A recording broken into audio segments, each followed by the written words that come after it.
All right. Today we'll talk about Chapter 4, Credentialing of Healthcare Providers. Case law has shaped credentialing requirements. Hospitals have been held liable for allowing incompetent providers to practice what we call negligent credentialing.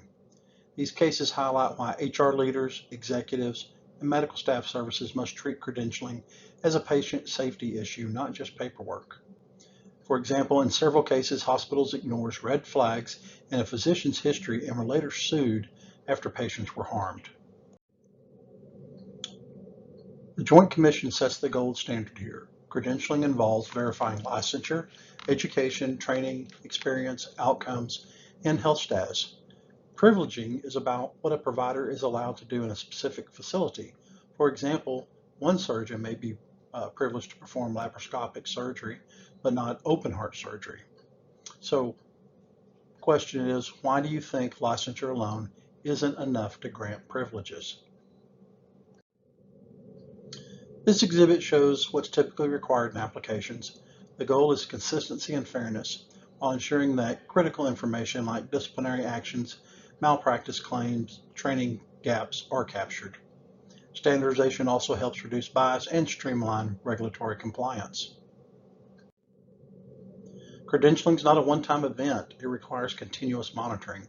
The Joint Commission introduced OPPE, Ongoing Professional Practice Evaluation, and FPPE, Focused Professional Practice Evaluation. Think of OPPE as routine monitoring, while FPPE is triggered when concerns arise.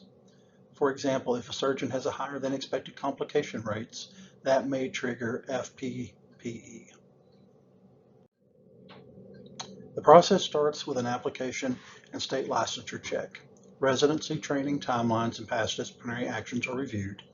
The department chair makes a recommendation, but ultimately the governing board is responsible for granting or denying privileges. This reinforces that credentialing is both clinical and governance responsibility. Credentialing is evolving in response to technology, ethics, and workforce changes. Expect a stronger focus on outcome monitoring, use of outside experts for emerging technologies, and inclusion of non-physician members on the credentialing committees.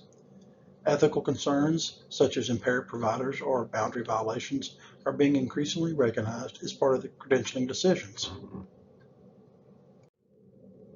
So credentialing and privileging are where HR, governance, and clinical practices intersect. For healthcare executives, ensuring a robust process is essential to maintaining quality, protecting patients, and limiting liability. Future leaders must be proactive using data, ethics, and innovation to improve these processes.